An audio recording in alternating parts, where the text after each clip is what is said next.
아시아에 있는 아시아에서부터 자기를 따라온 제자들, 동료들이 나를 다 버렸다. 그러면서 에베소 교회 내에 침투한 이단들의 위험성을 이야기했습니다.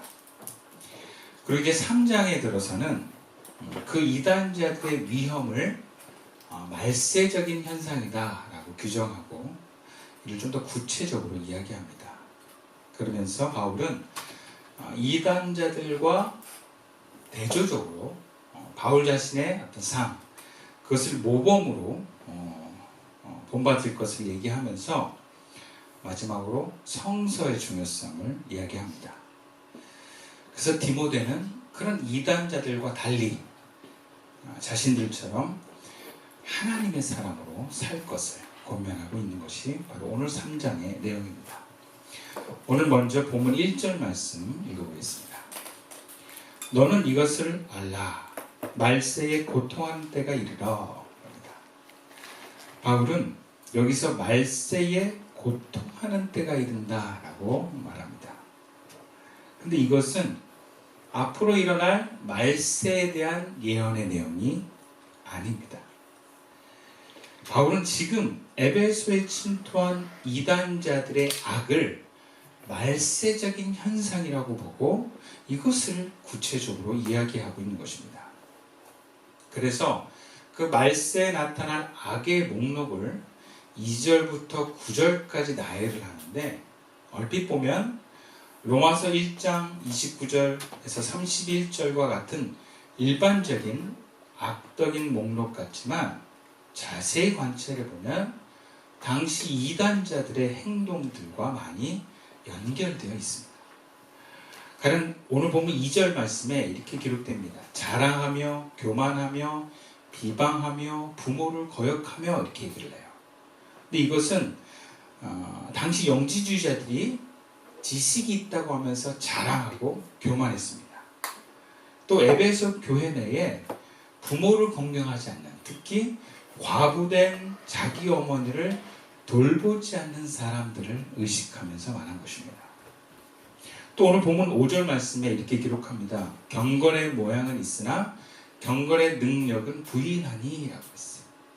이건 역시 이단자들이 복음에 대한 본질, 그 본질을 말다툼이라든지 신화와 어떤 족보에 대한 이야기로 복음적인 삶을 거부하고 그냥 이야기만 하는 모습들을 얘기합니다.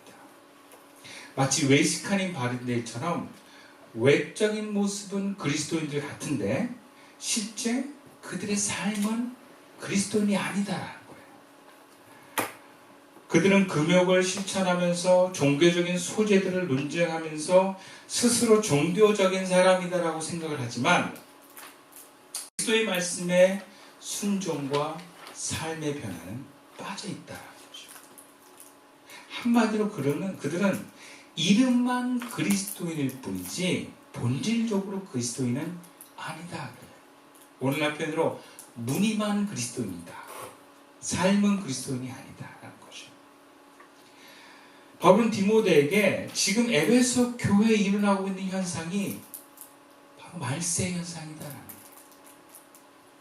말세는 먼 훗날 오는 이야기가 아니라 지금 우리에게 일어난 사건들이 말세다.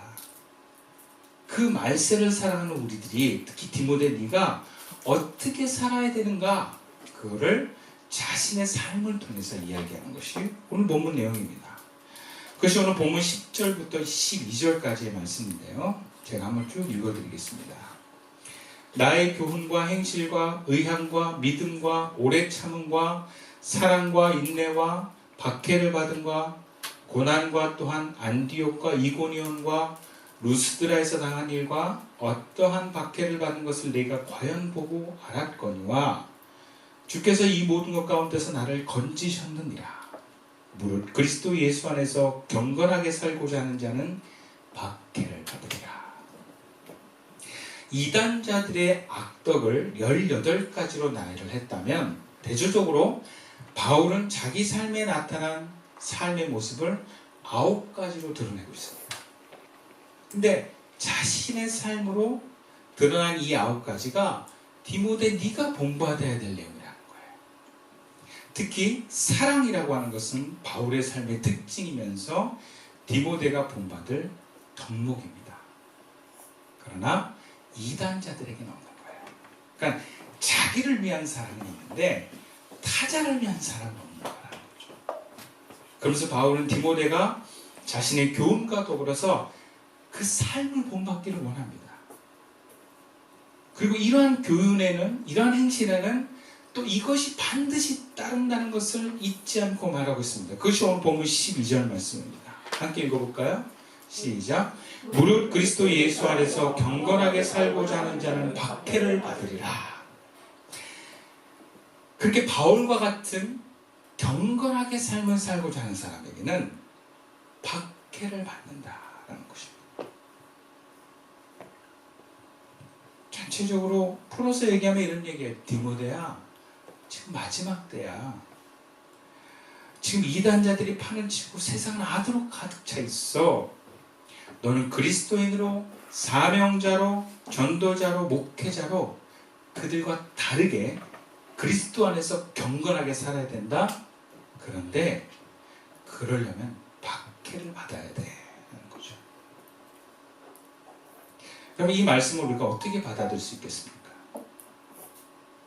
여러분이 디모데라면 박해를 받으면서까지 그 길 가시겠습니까? 예전에 우리나라에는 일제강점기 때 기독교가 막 퍼져가면서 정말 그 일본의 지배 아래서, 통치 아래서도 예수 믿는 성도들이, 예수 믿는 목사님들이 예수를 잘 믿는 그 경건한 삶을 향해서 반드시 경험할 수밖에 없는 게 박해였어요. 아주 교묘하고 구체적으로 일본 제국은 대한민국의 어떤 신앙을 파괴하기 위해서 신사참배라는 것을 강요하기 시작합니다. 그 신사참배가 학교에서 이루어지고 심지어 교회에서도 요청됐어요. 신사에게 먼저 절하라는 거야, 그 방향으로. 근데 그 당시 모든 기독교 초기에 그 신사에게 절하는 건 우상 숭배로 여겨졌단 말이에요. 이걸 어떻게 할 것인가? 그때 많은 사람들이 자신의 소중한 직장을 포기했습니다. 신사 참배를 안 하려고. 제가 아는 어르신도 그 당시 학교의 선생님이셨는데 학교의 선생님이 신사 참배를 한다 그래서 나 학교 선생님 안 해 하고 나오셨어요. 그리고 굉장히 힘든 어떤 농사를 짓고 그런 활동을 하는 곳으로 안정적인 직장을 포기하는 사람을 살렸어요. 또 그때 수많은 목사님들이 예배 때 신사 참배를 안 하면 이 교회 폐쇄시킨다. 그래서 어떤 목사님들은 그래, 교회가 살기 위해서는 잠시 신사 참배를 하자. 대신 속으로 나 겉으로만 해도 돼. 이렇게 타협을 많이 선택을 하셨어요. 심지어 교단까지 나서서 해도 된다 그랬어요. 그것을 수십 년이 지난 아마 10년 전에쯤 그걸 교단적으로 회개합니다 그랬었는데 교단적으로 그러니까 얼마나 많은 목사님들이 그것을 허용했겠어요. 근데 그 중에서 이건 아니다 하면서 끝까지 거부한 목사님들 교회에서 쫓겨나기도 했고요. 또 심지어 그 일본 경찰들에게 잡혀서 체포돼서 고문당했어요. 죽임을 당했어요. 우리가 알고 있는 대표적인 목사님이 추기철 목사님이에요. 근데 그 당시에 실제로 한국의 기독교 복음화율은 5% 정도 됐다 그래요. 그것도 안 됐다는 얘기도 있고요. 그렇게 이름 모를 수많은 성도님들과 목사님들이 한국의 복음의 순수함을 지키기 위해서, 기독교의 순수함을 지키기 위해서 타협을 거부하고 박해를 받았거나 순교했던 스토리들이 우리나라에 있습니다. 참 귀한 스토리예요.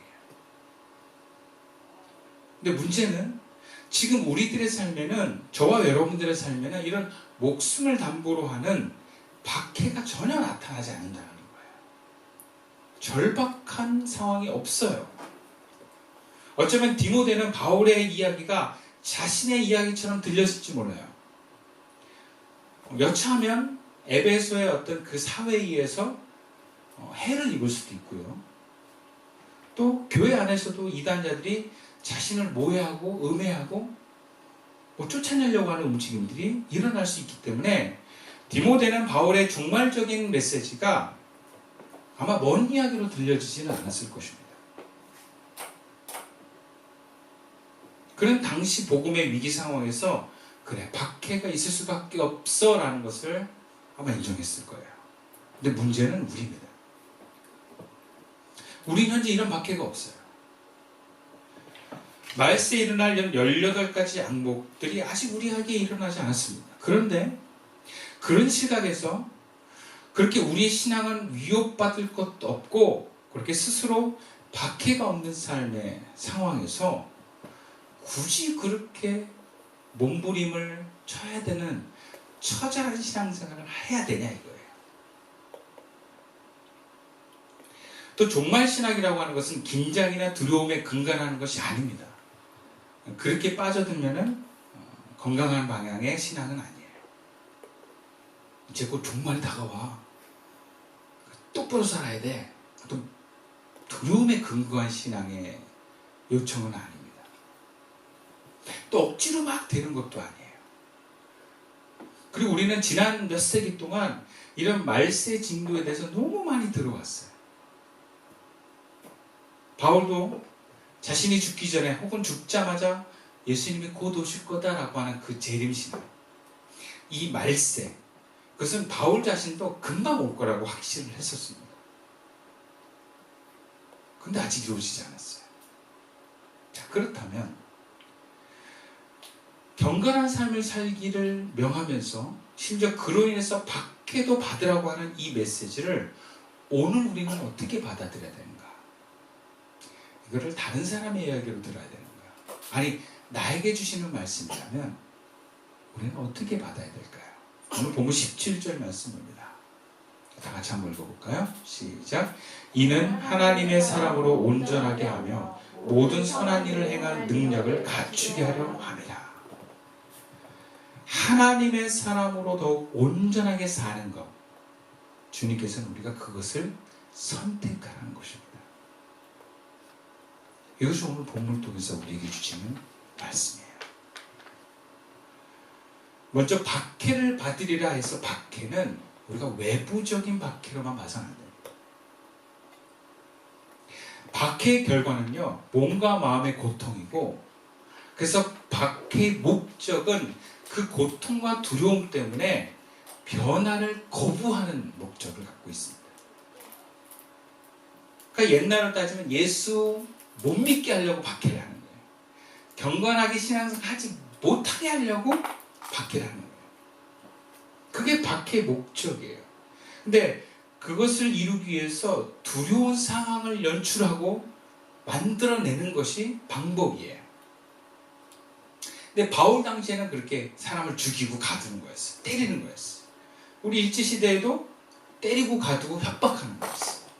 그런 많은 사람들이 신앙을 포기하고 타협하는 일들이 일어났어요. 경건함보다 유지를 선택했어요. 근데 우리가 잊지 말아야 될 것은 바울 당시의 박해를 조정하는 그 뒤에 있는 어둠의 세력은 오늘날에도 여전히 존재한다는 것입니다. 그 어둠의 영들이 사라진 게 아니에요. 그렇다면 그들의 뜻에 맞지 않는다면 그들이 원하는 박해는 여전히 존재할 수 있어요. 단지 문화와 의식 수준에 따라서 모양과 형태만 달라지는 거예요. 그러나 박해의 목적은 동일합니다. 두렵게 해서 하나님을 향한 방향을 못 가게 만드는 거예요. 오늘날도 이런 박해는 여러 가지 도구로 존재하고 있습니다. 특히 밖에서가 아니라 안에서 역사를 합니다. 본문에서 바울은 디모데에게 말세에 일어난 악에 대해서 이야기하고 너는 우리들처럼 예수 안에서 경건하게 살면서 박해를 받으라고 얘기합니다. 그러면서 디모데에게 강조하는 것은 네가 마지막 순간까지 하나님의 사람으로 온전해지기를 원하는 거예요. 디모데전서 6장에서 밝혔지만 하나님의 사람이라고 하는 것은 먼저 구약에서는 굉장히 소수의 어떤 하나님의 사람이라고 얘기하는 특별한 사람들에게만 부여했어요. 모세, 다윗, 엘리야, 뭐 엘리사, 그리고 무명의 선지자 같이 그냥 하나님께 꽉 사로잡혀가지고 그 인생과 삶을 하나님의 뜻 가운데 심지어 목숨까지도 내던지면서 하나님의 말을 전하고 그 일을 해내는 사람들, 이런 사람들을 구약에서 하나님의 사람이라고 표현을 했어요. 근데 신약에서는 바울이 디모데에게만 하나님의 사람이라고 표현하는데, 신약에서는 하나님의 사람들이 거의 다 성령을 받은 사람들은 다 하나님의 사람이라고 얘기할 수 있어요. 왜? 하나님이 함께하는 사람이니까. 근데 구약은 성령의 역사가 제한됐기 때문에 성령의 어떤 외적인 역사로 확 사로잡힌 사람들의 소수만을 얘기했다면, 구약은 예수를 믿고 구원받는 가운데 성령의 임재를 초청하고 그분의 뜻 가운데 내가 살기를 소망하는 모든 사람들, 다 하나님의 사람들이라고 할 수 있어요. 근데 차이가 뭐냐면, 구약에서 하나님의 사람은 하나님의 사람이라고 불려질 때에 그들의 헌신과 순종은 거의 완벽합니다. 목숨을 아까워하지 않습니다. 그리고 그 삶의 전체를 하나님께 헌신합니다. 그 뜻을 전하다 죽어도 여한이 없는 사람들을 하나님의 사람으로 얘기를 했어요. 근데 신약에서 드러나는 성령이만 하는 사람들은요, 그 수가 많은 만큼 충성도도 다양해질 수밖에 없는 거예요. 성령임에도 그 인생을 전체를 하나님께 드리는 사람이 있지만, 성령임에도 삶의 반만 드리는 사람이 있어요. 또 성령이 임한 경험이 있는데 삶의 중심을 점점 자기로 바꾸다가 나중에는 성령을 회방하는 사람까지도 생겨나는 거예요. 그게 바로 신약에 나타나는 하나님의 사람들의 특징이에요. 그래서 신약에 드러나는 하나님의 사람에게는 그 다음에 따라가는 단어가 있어요. 그게 뭐냐? 바로 온전함입니다. 온전함을 다른 말로 얘기하면 완전함이에요. 영어로 perfect입니다. 그러니까 바울은 디모데에게 뭐냐면, 그래, 너에게 성령이 임했고 네가 지금 성령의 뜻 가운데 신앙의 삶을 살고 있는데 더 퍼펙트한 사람이 돼야 돼. 더 완벽한 하나님의 사람이 되는 길로 가야 된다. 그게 내가 가는 길이고 네가 함께 가야 되는 길이다라고 얘기합니다. 모두가 예수를 믿지만 또 그 예수 믿는 사람들 중에 수많은 사람들이 성령의 임재를 경험했지만 모두 다 온전히 하나님을 섬기는 것은 아닙니다. 어떤 사람은 주일만 하나님께 헌신하는 사람이 있어요. 주일만 하나님께 예배드리고 하나님 뜻 가운데 살지만 월요일부터 토요일까지는 내 마음대로 살아요. 여러분, 내 마음대로 산다 해서 죄가 막 악을 저지르는 게 아니라 그냥 모든 행동의 판단과 선택을 내 생각, 내 감정, 내 뜻대로 하는 걸 말하는 거예요. 그건 하나님의 사람이 아니에요. 그리고 어떤 사람은 월화 잠깐 살다가 수요일날 좀 정신 차려. 하나님 뜻 가운데 살아야지. 그것도 수목도 없어져. 딱 금요일날 금요 철회하고 토요일날 기도에 나오면 조금 이제 하나의 사람으로 회복돼. 그런 사람들이 있어요.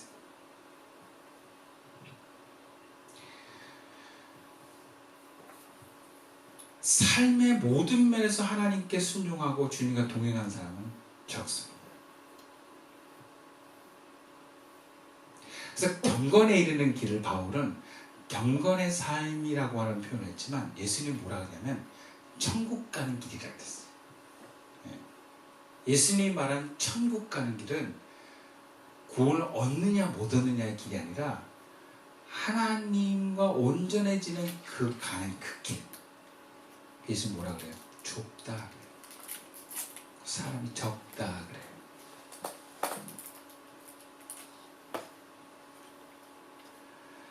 예수님은 제자를 부르시고 3년 동안 그들과 함께 사셨습니다. 근데 어떤 복음서에도 제자들이 그 3년 동안 잠시 휴가를 갔다거나 결혼을 했다거나 예수님과 그 공동체를 떠나서 자기 마음대로 살았다는 내용이 없어요. 다시 말하자면 3년 동안은 가족과 모든 개인사를 뒤로하고, 그게 무슨 표현이냐면 자기 부모와 배를 버리고 떠났다, 이런 표현이에요. 오로지 예수님과 그 삶의 전체를 공유하는 삶을 제자들이 3년 동안 살아냅니다. 그것도 예수님이 뭐라 하면 그것을 제자라 그래요. 그리고 예수님이 돌아가시면서도 뭐라 그러냐면 내가 너희와 항상 함께 하리라. 성령을 통해서 제자들과 예수님이 늘 함께 하셨다는 걸 얘기해요. 그러면 제자라고 불려지는 사람들은 어떤 사람들이냐? 늘 예수님과 그 삶의 모든 면을 함께하는 사람을 제자라고 합니다. 예수님의 제자로 산다고 하는 것은 바로 그런 거예요. 온전하게 하나님의 사람으로 사는 걸 얘기해요. 모든 면에서 예수님과 동행하는 것을 말하는 것입니다. 예수님과 함께 가는 거예요.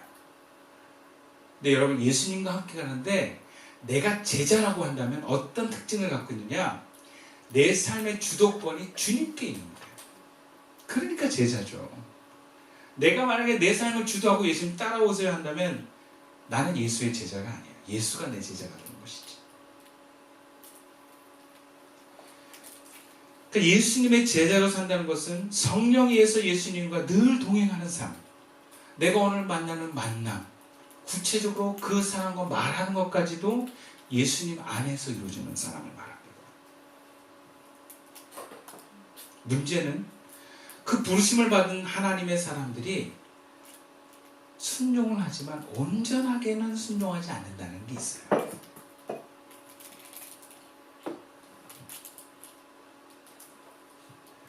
성도들마다 복음을 받아들여 하나님의 자녀로 예수님 안에서 동행한다고 하는 삶을 살지만 그 온전함의 정도가 다 다릅니다.